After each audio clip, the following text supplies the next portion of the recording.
Hello, hello, hello. Welcome, welcome, welcome. Good morning, good afternoon, good evening, wherever you may be. Welcome back to my channel, My Loverlies. If you've never been here before, thank you so much for clicking on my video. I am so happy you found me. I do so hope that you will like and subscribe before you leave. Become part of the Mama family. Mama's got your back, at least where makeup's concerned, and definitely when that makeup is cheap. Today is True Love Tuesday, and we're going back to mythology. We're talking about Iphis and Ianthe today. I hope that I am pronouncing those names correctly. This is a little bit different than anything we've ever done before. I'm hoping that it is as new to you as it was to me, and I'm also hoping that we're going to learn just a little bit of something together. If you've never been here for True Love Tuesday, I sit here, I do my makeup, and on the way, I tell you an absolutely epic love story. Before you guys leave, I hope that you will mash that thumbs up button. I hope that you will subscribe, and I hope that you will turn all your notifications on so the next time I upload a video, you can come right back here and we can hang out again. So, Iphis and Ianthe. Y'all, before we dive into the story, I usually don't talk too awful much about the makeup that I'm using, just because I get all caught up in the story. So I will, of course, post a list of everything that I'm using in today's video in this description box below, along with the tags to all my other socials, Facebook, Instagram, TikTok, all that good stuff. I usually don't end up finishing my makeup, but I do post finished pictures over on Instagram and Facebook, along with a full product list. And of course, if you guys ever have any questions about what I did or how I did it, all you have to do is leave me a comment and I will get back to you. So, diving right into the story. Iphis and Ianthe. So, Legdis of Crete. If you guys see me looking over in this direction, it is because I am looking at my notes. There are quite a few for today's story, and if I didn't have my notes, I would just be sitting here just fibbing to you, because I have the memory of a sieve. So, please give me just a little bit of grace if I go brain dead for just a little bit. Legdis of Crete was an undistinguished native Cretan whose wealth was no greater than his fame. So, of course, he was very, very poor. He was a very poor man. Him and his wife, Telethusa, lived a poor and blameless but honorable life. Telethusa became pregnant, and when her time to give birth was near, Legdis spoke these words of warning in her ear. He said, "I wish for only two things. The first of which, I wish that you give birth as quickly and painlessly as possible." Now, childbirth back in the day was a lot different than it is now. I'm sure we're all aware. And 9 times out of 10, incredibly painful. A lot of times women didn't make it through the birth, things like that. And Legdis really does love his wife. So he says, "I pray that you get through this delivery pretty much as unscathed as possible." And then he says, "I also pray that you have a boy." And you might be saying, well, why does he want to have a boy? He says, "A girl is a heavier burden, and misfortune denies them strength. So, though I hate this, if by chance you give birth to a female infant, reluctantly I order, let my impiety be forgiven, that it be put to death." And the reason for this is that females in general back then were really just not desired. It took a lot more to raise a daughter than it did a man. Of course, you had to invest in clothes, things like that. Also, a female didn't give back to the household as much as the son did, right? Because the son can go out and help in the fields, he can help work, he can help make money. And when it comes to a daughter, they're kind of like little princesses, right? And as he spoke, and it's not like he doesn't want a daughter, it's that they just financially just cannot handle the burden of having a daughter right now. They're very, very poor. They don't have the money. They don't have the they just don't have what they would need in order to be able to provide for a daughter. And as he spoke, tears flooded both of their cheeks. He who commanded and she to whom the command had been given, both despaired. Nevertheless, Telethusa urged her husband with vain prayers to not confine hope itself, but Legdis remained fixed in his determination. They were too poor to provide a dowry for a daughter, therefore they would never be able to marry her off. Now, back in the day, I'm sure you guys all know what a dowry is. A dowry is basically an inheritance that goes to the new husband of the bride. Basically, because women were looked at as basically cattle, it was basically you're paying this man to take your daughter off of your hands. You're paying him to kind of, to be her provider now. And because they didn't have the money for a dowry, she would have never been able to have been married off. So he says, I don't want to condemn anyone. I don't want to condemn my daughter to a life as a spinster. So he says, if indeed she is born female, we're just not even going to go there. We're just not even going to start it. And Talethusa was she was just heartbroken. Absolutely heartbroken. When her pregnant belly could scarcely bear to carry her fully grown burden, at midnight, in sleep's imagining, stood or seemed to stand by her bed Isis, accompanied by her holy procession. The moon's crescent horns upon her forehead, and the shining gold of yellow ears of corn and royal splendor belonged to her. And I just love the way that they paint the picture in this story. It's almost like you can actually see, what Talethusa was seeing in that moment, completely and totally mind-blowing, behorned, goddess standing at the foot of her bed, right? And the moon's crescent horns upon her forehead, and the shining gold of yellow ears of corns and royal splendor belonged to her. With her were the jackal-headed Anubis, the hallowed cat-headed Bast, the dappled bull Iphis, and Harpocrates, the god who holds his tongue and urges silence. The sacred rattle, the sistrum, was there, and Osiris, for whom her search never ends, and the strange serpent she fashioned, swollen with sleep, inducing venom that poisoned the sun god Ra. Okay, so basically she shows up at the foot of Talethusa's bed, and she's got her whole posse with her. Everybody's there, and she doesn't know if she's dreaming. She doesn't know if she's having a vision. All she knows is that in that moment, she is experiencing kind of like sleepily opening her eyes in the middle of the night and seeing all of these gods and goddesses just kind of surrounding her bed. And it's at once both overwhelming and an incredible honor. So she says then, as if Talethusa had shaken off sleep and was finally seeing clearly, when the goddess spoke to her, saying, "O you who belong to me, forget your heavy cares and do not obey your husband. When Lucina, the goddess of childbirth, has eased the birth, whatever sex the child has, do not hesitate to raise it. I am the goddess who, when prevailed upon, brings help and strength. You will have no cause to complain that the divinity you worshipped lacks gratitude." So basically, what Isis is saying to her in this moment is that do not despair, do not fret. No matter what sex of the baby you give birth to, I will be here for you. I will help you. Do not despair. Your prayers will not go unanswered. I will be here for you. And, for her to hear that has got to be a ginormous weight off of her shoulders. I mean, could you imagine carrying a child for 9 months and then, not knowing what was going to happen, not knowing if you were going to be able to even enjoy holding that baby in your arms, things like that. It's got to be an absolutely heartbreaking moment, a heart-wrenching just catastrophe of a pregnancy. But Isis comes to her and she says, "Don't fret. Do you not worry. I will take care of you. I will make sure that you have all that you need." And having given her command, Isis left the room. Joyfully, Talethusa rose, and lifting her innocent hands to the stars, she prayed in all humility that her dream might prove true. So she's basically saying, "Lord, please don't let this have been just a dream. Please let this be real.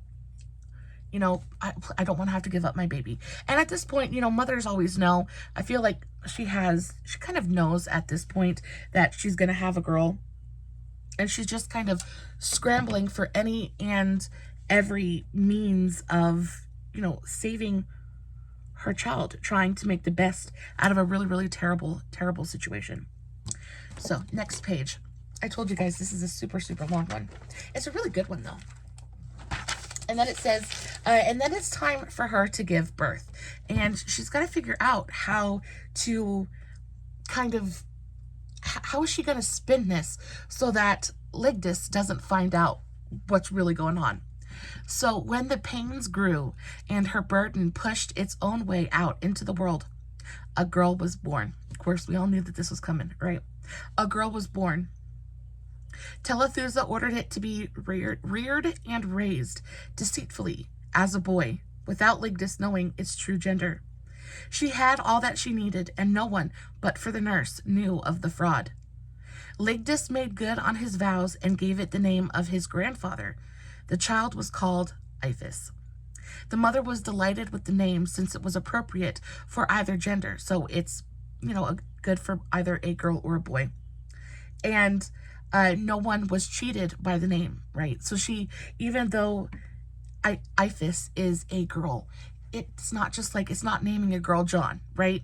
She can still enjoy her name and love her name and not feel like, she's kind of, a little bit screwed over in the naming process.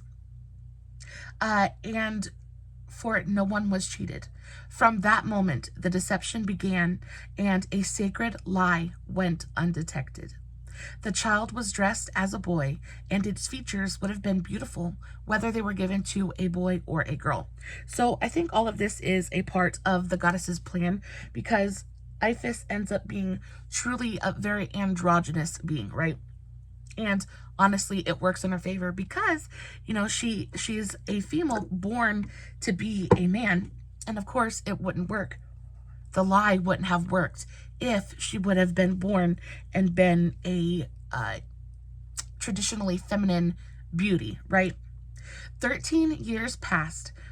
Meanwhile, 13 years passed by, meanwhile, and then Iphis was betrothed. So back in the day, again, they kind of arranged marriages, things like that. And you make money, right? Because you get a dowry for a betrothal, right? So the fact that he has a boy who is marrying a woman, it means that Ligdus is about to get a big old chunk of change for marrying off his son. And absolutely could not wait. So he betroths his son at the age of 13 years old, his daughter, but is actually his son, but is actually his daughter. He betroths Iphis to Ianthe. Ianthe? I think it's Ianthe. Her dowry was as beautiful as she, the girl most praised amongst the women of Crete, and the daughter of Telestes of Dicte. The two were of equal age and equal in looks, so they were both absolutely beautiful. They received their first instruction in the knowledge of life from the same teachers. So they're the same age. They're both incredibly beautiful. Basically, they both went to the same schools. They've known each other for forever. And neither Iphis or Ianthe, neither one of them is unhappy about this union, right? They both really want to be together. So it's just kind of a coinky-dink that that's what their parents kind of set up for them. From this beginning, love had touched both of their innocent hearts and wounded them equally, but with unequal expectations. Ianthe anticipated her wedding day and the promised marriage, believing Iphis, whom she thought to be a man, would soon be her man. And then, of course, you have Iphis, who loved one whom she despaired of being able to have. And this itself increased her passion, a girl on fire for a girl. So you have Iphis, who has been raised as a boy, right? He has been raised with all of those manly kind of everything, right? Everything that being a boy entails, right? And of course, as being raised as a boy, he's going to be attracted to women. But the problem is, right, is he's engaged to this really gorgeous, gorgeous girl who she actually loves very, very much. But Ianthe has no idea that he is actually a she. So you can see there's a giant problem here. And of course, come the wedding night, once Ianthe realizes that, ooh, maybe she didn't get exactly what she bargained for. Life, literally life as we know it, life is, Iphis knows it, is just going to like blow up in his face. So hardly restraining her tears, she said, and this is a big long monologue. What way out is there left for me? Possessed by the pain of a strange and monstrous love that no one ever knew before. If the gods wanted to spare me, they should have spared me. But if they wanted to destroy me, they might have at least visited on me a natural and normal misfortune. She just feels very odd. She feels like she is kind of a freak, a little bit of a monster. How dare she be in love with a female when she knows that it's not right. It's not right the way that she feels. It's not right the position that she's in. And overall, just kind of bemoaning her entire situation. It's not right, it's not fair, and there's no way out of it for her. So then she says, so birds mate, and among all animals, not one female is attracted by lust for another female. I wish I were not one. Yet, that creep might not fail to bear every monstrosity. So before this story, before everything that's going on with Iphis, there was a young woman who was cursed and had fallen in love with a bull. And she actually, these old stories are absolutely insane. But she was cursed and had fallen in love with a bull and done everything that falling in love with a bull entails, right? And of course that had happened just before this. So, and of course it was kind of in the same city. So Iphis is sitting here and she is bemoaning the fact that even though she ran off with the bull and fell in love with the bull, her situation is not near as bad as Iphis's, because there's no forgiving. At least the bull was a male, right? There is no redemption for the way that she feels and for her predicament. She says, though all the world's cleverness were concentrated here, though Daedalus were to return on waxen wings, what use would it be? Surely even his cunning arts could not make a boy out of a girl. She's basically just bemoaning the fact that she's completely and totally lost. She has no idea what to do, and she doesn't know how to fix things. Surely even he could not transform you, Ianthe. Rather be firm-minded, Iphis, and pull yourself together, and with wisdom shake off this foolish, useless passion. Look at what you have been from birth. If you don't want to cheat yourself and seek out what is right for you and love as a woman should. So she's basically saying you just need to suck it up. You need to get over this. You need to get over your infatuation with Ianthe. It is not right. This isn't going to work. You just can't do this. You need to suck it up. You need to pull yourself together, and you need to make your brain think the way that it's supposed to. It is hope that creates love, and hope that nourishes it. Everything robs you of that. No guardian keeps you from her dear arms. No wary husband's care, no cruel father. Nor does she deny your wooing herself. So she's basically saying, it would be a lot easier if she didn't want me. It would be a lot easier if I could sit here and just pine after her and not have to worry about ever actually capturing her heart. But the deal's already done. The signatures have been signatured. Everything is done. Like, they're already slated to be together. So there is nothing keeping her from the love of her life, except the fact that she is the wrong gender. And what does it say? It says, yet you can never have her or be happy. Whatever is accomplished, whatever men or gods attempt, even now, no part of my prayers has been denied. She's basically saying, I've gotten everything I've ever asked for, everything that I ever hoped for, the love of this beautiful woman, the marriage of my dreams. I've had a beautiful childhood and a beautiful life, and everything I've ever asked for, I've ever wanted, except this one thing, for the fact that I had to be born a female. Says, the gods have readily given whatever they were able, and my father, her father, and she herself want what I want to happen. Basically, I want everything. We all want the same thing. It's just they don't understand. but nature does not want it. The only one who harms me, more powerful than them all. See, the longed-for time has come. The wedding torch is at hand, and Ianthe will become mine, yet not be had by me. I will thirst in the midst of the waters. Juno, goddess of brides, and Hymen, why do you come to these marriage nights where the bridegroom is absent and both are brides? She's basically saying everything, my wildest dreams are about to come true.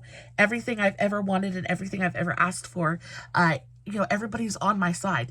Everybody has done nothing but help me get everything I've ever asked for, except for nature. Nature is the one that decided I'd be born I'd be born female instead of male. And it just kind of, at this point, it just kind of feels like it's hopeless a little bit.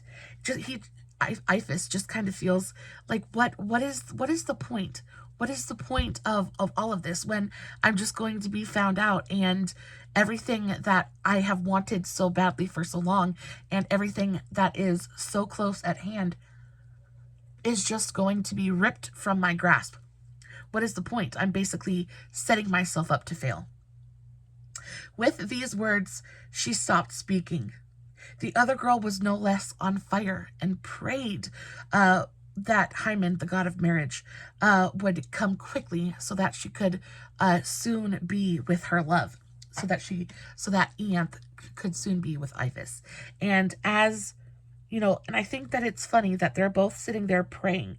They're praying for the same thing, but very different things. Like, they both want exactly the same thing, but they're praying. One is praying for it to come quicker, and the other is trying to figure out how to delay it so that they can find some kind of solution that doesn't cause, all heck to break loose. Telethusa, afraid of what Ianthe sought, merely put off the day of the wedding, now lengthening the delay through pretended illness, now frequently using omens and dreams as an excuse. So again, they're just trying to do absolutely whatever they can to delay this marriage for as long as possible, because not only does Ianthe not know that Iphis is a girl, the father, Ligdus, doesn't know that Iphis is a girl. The father-in-law, nobody knows, right? And on top of that, when everything is discovered, both Telethusa and Iphis are going to be in big trouble, because they've been lying for a very, very long time about something that is very, very important. And at this point, I'm sure that the dowry has already been paid and spent. So even if they find out that they actually can't get married, the dowry has already been paid. There's no way to pay it back. And then that instantly puts the family in debt, things like that. There's just a ton of repercussions for this entire scenario. Merely put off the day of the wedding, now lengthening the delay through pretended illness, things like that. But eventually, every pretext was exhausted. There were no more excuses. There were no more reasons for delay, and the day of the wedding finally approached. The date for the delayed marriage ceremony was set, and only one day remained. Then Telethusa took the sacred ribbons from her hair and the hair of her daughters, so that their hair streamed down, and clinging to the other, they cried, "Isis, you who protect the Pharaohs and the fields and the Nile, divided in its 7 streams, I pray you, bring help," she says, "and relieve our fears.